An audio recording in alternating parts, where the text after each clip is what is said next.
YouTubers? Mike Martin's here, Mike Martin's channel. Just want to put a quick vid out there. Pretty cool article I found from 2014. So relevant for today. But I want to actually, I want everyone to comment below with this one. I'm talking about people from Australia, from London, from Ireland that watch my show, people from everywhere, from the United States, Mexico, wherever you are. I want you guys to comment below, because one thing that's been, I'm trying to understand, and a lot of people are trying to understand this, is can you walk away from your mortgage? And that's the question I want to know. Because a lot of people, like in the United States, they basically hand their keys into the bank and walk away, or they just abandon their house. They just leave. Now I'm hearing from people that foreign investors, are not liable for making up the mortgage payment. Or if basically the house is worth less than what they bought it for 2 years down the road, they could just walk away from it and nothing happens, and they're not on the hook. So I want to know why, because I had a gentleman from Australia comment below and tell me that was the case. So I want everyone to comment below and actually answer each other back and forth with each other's comments like we did in the last video.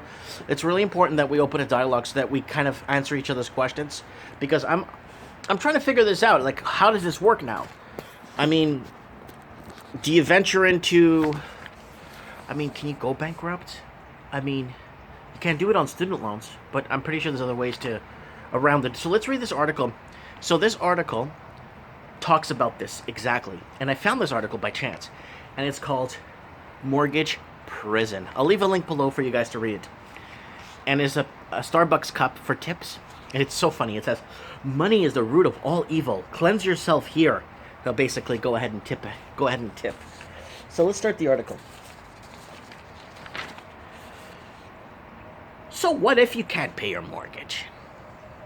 With housing frenzied and retailers erupting in many markets, it may seem an odd question. After all, only a tiny fraction of borrowers are 3 months behind in their payments.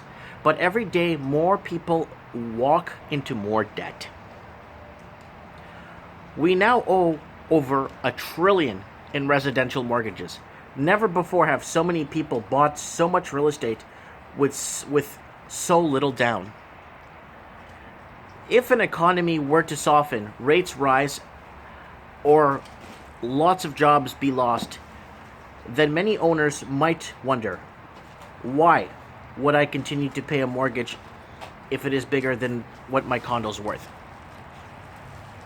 Most homeowners have no idea that's what transpires. Sorry, there's a gentleman here in front of me. How you doing? Good. Good. I'm just reading this article for people on my channel here. Come by the shop. I have some free comics for you. Next time you're downtown, okay? Okay. Sorry about that. Most homeowners have no idea what transpires when they can't cough up the monthly and unknown number. Lots, I'll bet. Believe there's a Canadian equivalent of Jingle mail. I had to look at that closely because I don't know what the hell I was reading. That's the sound of an envelope full of house keys that makes when you mail it back to the bank. Large numbers of Americans, their houses underwater and unable to service their borrowing, just moved out and sent the keys back, or left them in the kitchen counter after receiving foreclosure notices. The Jingle Bell letter. Sad but true. In reality, most U.S. states, 39 of them, are just like most Canadian provinces. You can't walk. This is what I was getting to, okay, guys? Technically, there are recourse and non-recourse mortgages. Canada is a country where the former applies, which means once you sign up for a mortgage, you will never be rid of it unless you pay it off over time or through the proceeds of the sale.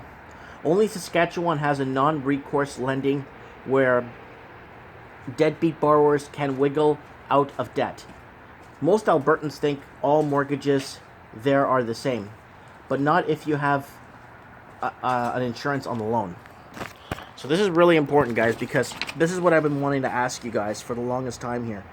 So, with recourse mortgages, here's the drill. You miss a few payments, and the bank will send a lawyer's letter telling you to get current. The cost of that letter is often added to your debt. If you fail to heed, then you may receive a notice of foreclosure of power of sale depending where you live. If you still don't pay, the lender has the right to kick you out or just list the house for sale after some legal stuff happens. The property must be sold for market value, which means the bank can't flog it for half price of some vulture. But if the sale does not raise enough money to pay the outstanding mortgage principal, plus erroras, I can't even read that, penalties, and legal costs, you're personally liable for the difference. The lender can, and will probably will, move to seize other assets you have, like your wedding savings account at the same bank, plus slap a garnish on your wages. Just imagine how that will impact your career. Sorry, I'm reading this really slow because the print is tiny. I'm squinting here. I need glasses. I can't give in to glasses, okay? I'm too young. There's no easy way out of this, except bankruptcy, which sucks. Your credit rate will turn into mush, and you may be effectively shut down out of many job opportunities, as well as, of course, not being able to score another mortgage for several years. Try 7-8 years. Remember, it doesn't matter if the mortgage is recourse or non-recourse, because the lender can still come along and seize the asset you financed, your house, and sell it. The only difference is that outside of Saskatchewan and Alberta, almost defaulting on your home loan means that the rest of your finances could also be destroyed. That includes your TSFA bank accounts and non-registered investment accounts, and in many cases RRSPs. It's been argued that having recourse mortgages in Canada is a good thing because the fear of having a bank up your butt for years is enough to keep people paying their mortgages and house until the house price is stable. But this is plenty untrue. In fact, when the housing corrects, we could find that our mortgage system actually made things worse. Remember that 2 U.S. states which were devastated the most of the housing crash was Florida and Nevada, are both full recourse jurisdictions. No jingle mail there. You have the same system as Canada, yet house prices fell certainly in areas as much as 70%. Same with Ireland, full course there too, but the country became a symbol of real estate destruction. How come? A research paper done for the U.S. Central Bank has few hints. It found that when people are financially distressed, they can't pay their bills. It makes absolutely no difference what kind of mortgage they have. In other words, the knowledge that their lender might sue and they can't walk has little to no bearing upon their actions. So this is important, guys. More significant is how lenders are affected by just CMHC insurance.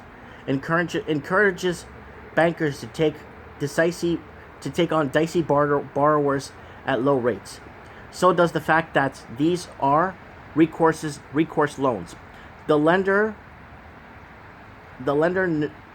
know if a homeowner fails, they could just seize up the house and use the courts to get everything back with no risk. So why would they loan money to anybody who asks for it, even if they show up with no savings, no credit history, and no down payment? This makes the bank lending horny. Even when everybody knows that the bubble exists and will eventually pop, it's a realization which led to calls in Ireland for a ban of Canadian-style recourse loans because they encourage irresponsibility lending. Others think that the THSHTF recourse loans make recession more likely and worse. That's because the homeowners are facing a slump, and understanding all their other assets could be fair game. With curtail personal spending in order to avoid default and a suit, that's how housing correction could turn into far bigger job-sucking mess. So I wanted to put this out there. Sorry about my reading, guys. It's tiny letters. I'm trying to squint here in this lighting, but sorry about that, guys. It's a really well-written piece, and there's some comments here I actually want to read to you guys. This is from Happy Renting. Thank you for explaining how it works, Garth. Happy Canada. I hope you relax tomorrow. Take the day off. And then went bankrupt in 2001 due to poor house purchase. Got suckered. Had no equity. No wiggle room. It wasn't as devastating as we thought. We recovered. We should have stayed in the place longer and have saved the mortgage, but actually glad to get rid of that albatross. In our case, it was sweet freedom. So for most people getting out of these debts could mean actual freedom, right? That's if they could walk away, right? Here's another one. Houses always go up. And another guy replied to him, Happy Canada Day. Then somebody applied it. I don't understand. I thought the RE only went up. We live in Canada. That's how it works, right? I wish the RE market would wobble a little more. Perhaps it would take a few people up. Unfortunately, most are probably in too deep already, that those that actually do something about it are too afraid to think with it now, in case they start the snowball effect, which will not look good for their career. So let me know what you guys think about this, because okay, let me give you an example of what I'm trying to say. Let's just say I want to buy shares in a company, okay?